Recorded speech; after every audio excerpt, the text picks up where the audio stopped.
Hey guys, how you doing? I know it's been a while since I posted onto Paranormal Legacy Adventures, and I apologize for that. I promise you, I'm working on stuff right now.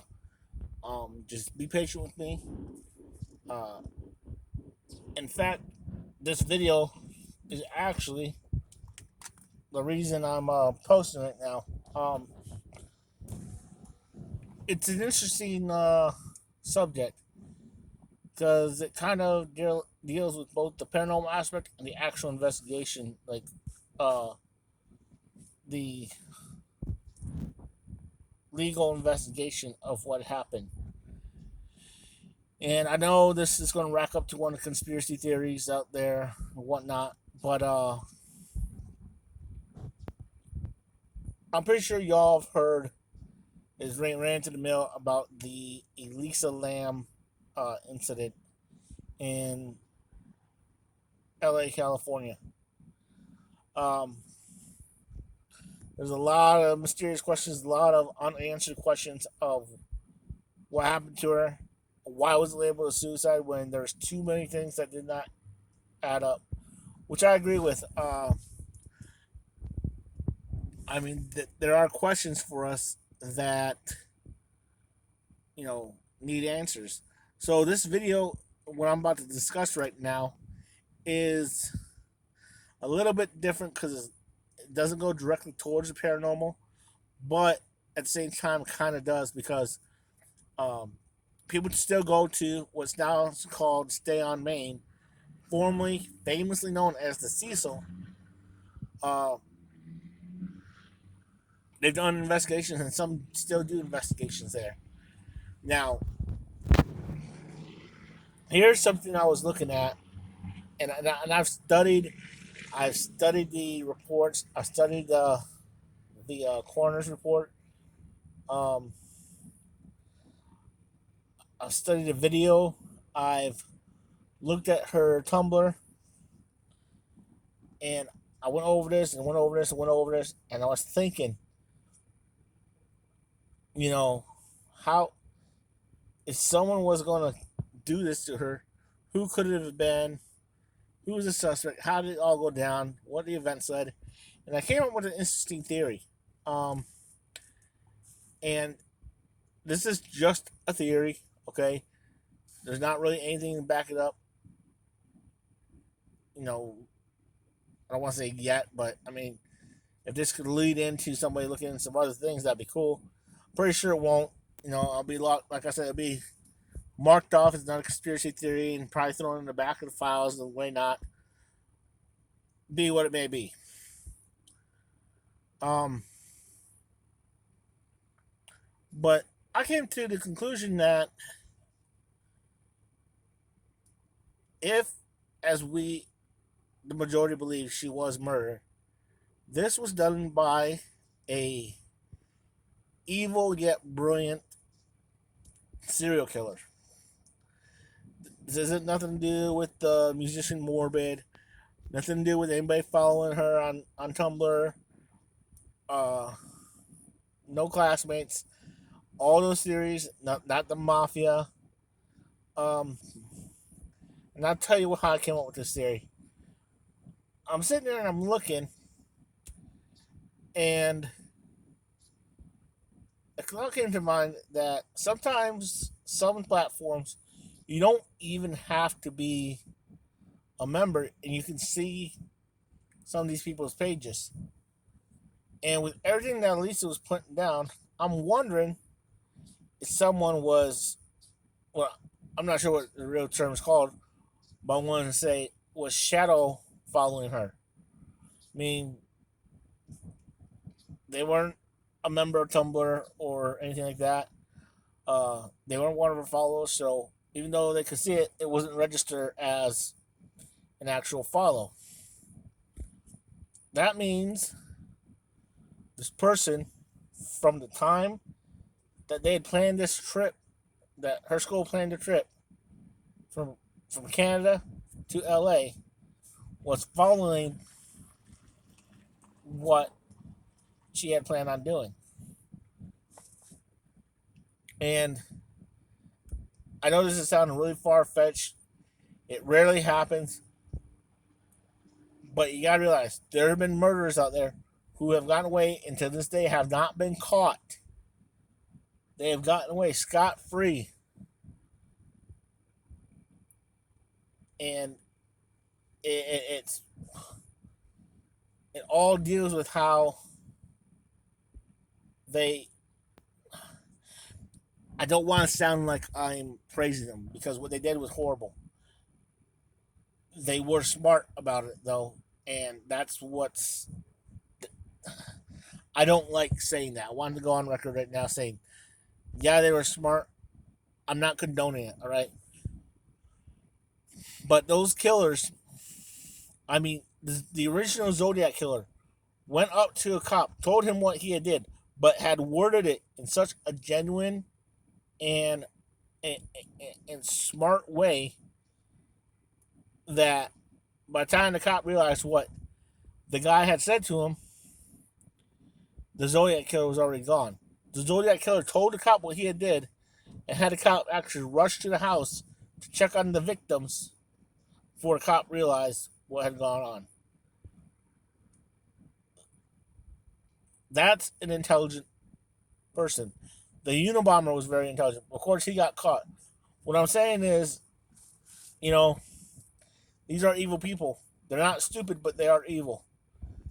And I'm assuming that if I am saying that if we are right and Elisa was murdered, as a lot of us believe, whoever did this was really, really smart. And they started following her on Tumblr, shadow following. They knew she was going to be in LA. Now, where he or she or whoever this may be,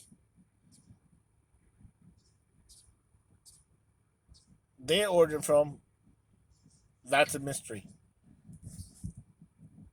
And I'm also going to assume, in my theory, that the killer would A, not be in the same hotel as her. Because there are multiple hotels around Cecil. And B, would use an alias, an untraceable alias. This would allow him to have a room at any one to at least 6 hotels around the Cecil within walking distance. And all the businesses that are there, you know, he could have simply waited for her and followed her to places like the last bookstore, followed her back into the hotel, and this is where things where if he or she had done this, they were smart about doing it. Um, I also don't think it was an inside job. What I do think is, as often does happen, um, a worker with a hotel key or key card, whatever it is they used to unlock that door that went out to the roof, left it lying around. This individual took that opportunity to swipe that key without anybody knowing. I know it seems like, that's pretty far afield, but follow me.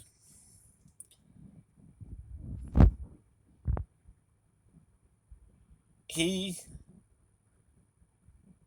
or she, they track down, follow Elisa Lam. Why Elisa Lam of all people? Don't have a reason for it, but that's what it was. She's panicked. Maybe the video that we see on the elevator video, because they claim that's the only place there's video cameras, which I still think to this day is really strange. But let's go with that. She was actually chased by this person. Uh, Gets on the elevator. Why the elevator stays open as long as it does, don't know. Maybe it's because of the buttons she pushed.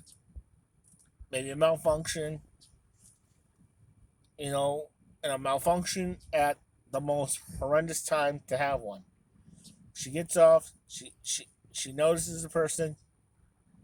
She backs out of frame, and before we see this individual, or maybe he's very aware that there's a camera on the elevator. That's why he doesn't take the elevator at all.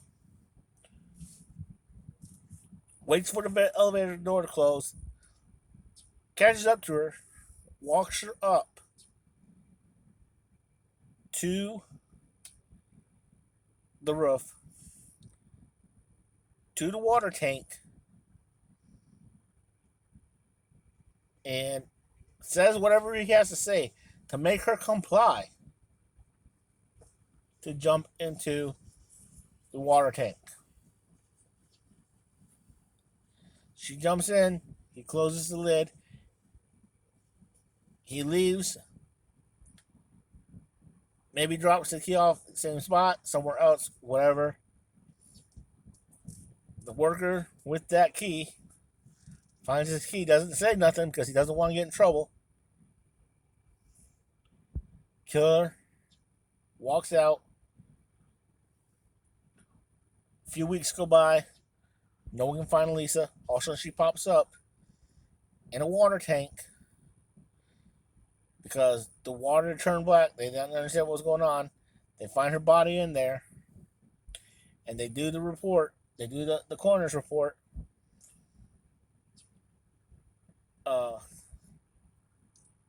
No drugs, no alcohol, no signs of resistance, no signs of anything of what would be considered foul play.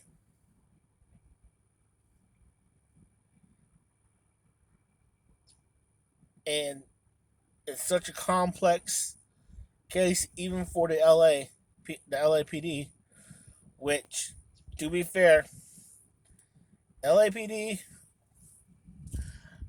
I don't. Let me put it this way first. I respect police officers 100%. I support them. You know, that's where I stand on that. However, historically speaking, and this is only because, people need to understand there are a few bad cops out there, and it's those few that make it reflect the many. Now, with that being said, we also know that because of those few, that the status of LAPD investigation doesn't have a very good reputation. But let's say LAPD did their best. And I'm assuming they did. All right, they did their best to investigate, and what they found, and the reason they come up to this, just assuming from her blogs and stuff, and the fact that she was on medication, that maybe she missed medication and she put herself in the tank. And I kind of understand that, but with the lid being closed, when she jumped in, how did the lid get closed? And that very little part right there is where everything would add up to a sadistic yet brilliant killer. Maybe a serial killer, I don't know. Because I know for a fact, or there's a small fact of the serial killers, they often want to be known. And this could be his way of being known. Not necessarily being caught and being named, but being part of a legend. You know? The fact that people will be talking about this for ages. I mean, this was what 2000, I believe it was 2003, and there's still people like digging for answers on this, right? And it's the legend of whoever did this, they got away. Just like the Black Dahlia, just like the Zodiac, You know, uh, there's other killers out there who got away. You know, it's just it truly is a terrifying aspect. Now, as far as the paranormal aspect is, yeah, I would love to go to that hotel. I would love to go up to the water tank and do a paranormal investigation. Uh, uh, do a paranormal investigation run up there. You know, and see what happens. Maybe nothing will happen. Maybe we'll get something to respond. You know, is that going to help the legal aspect? No, no, it's not. But as far as the legal aspect of it, I do think there was a killer, but it wasn't anybody who no who you would suspect that they were trying to suspect. I think this is somebody who was brilliant.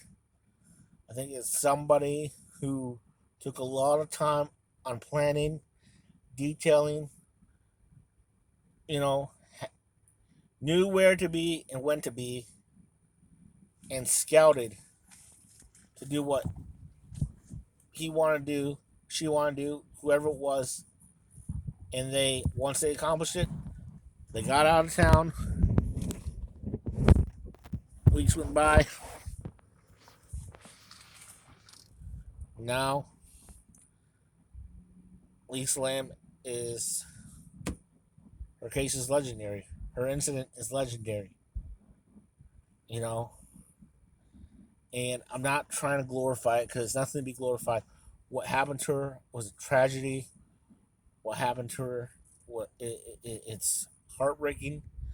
Um, Ever since I found out about it, to my day, my condolences go out to her family, to her friends. Um, you know, I and I can only hope that one day we do have a clear cut answer. And it'd be great if someone comes out with, full details to say this is what happened, this is how it happened, this is why she did not great that she committed suicide, but it wasn't a killer. Or even if it was, just some type of closure. Because this isn't, there are some conspiracy theorists, fanatics that like to get caught up into this. But a lot of it, the reason why a lot of people got involved into it is that it's because people were generally concerned. People are generally wanting justice for Elisa, and rightfully so. I'm pretty sure, without saying, her family would want justice. So, just think about that. And, this is just a theory. This ain't nothing factual. This is my opinion, a theory. Tell me what you think about it. And tell me what you think about me if I'd be able to have a chance to go do a investigation at Stay on Main, aka the Cecil. Um, and it wouldn't just be for her. You gotta understand, something about this place does attract evil. Uh, uh, what's his name? Richard Ramirez, the night the Night Stalker. He stayed there. Tell me, Justice President didn't have an impact on that place. Uh, I believe what was it? The Hillside Strangler also stayed there. There that hotel is a bizarre piece of property. And what would you think if my team was able to go there and a do an investigation out there? I think it'd be cool, but what would you think? And what do you think about my theory? Uh, just let me know. Leave comments down there, and that's it, guys. Uh, I do plan on doing more investigations. I plan on going back to the Menger in San Antonio, but it might happen later than I expected. At the end of the month, I'm going to be leaving to go see some family that I need to see. Um, but even while I'm gone, while I'm up in Michigan, I might take an opportunity to get some places up there too. So, even though I'll be on vacation, I might get places up there before I do anything else, like with the Menger or Seguin or any places like that. That I do have plans on doing. So, with that being said, um, thank you for y'all's time. Thank you for watching my video. Uh, if you're a follower, give me a thumbs up. If you're new to the channel, click the subscribe button. Give me a like, follow me, and have a good day.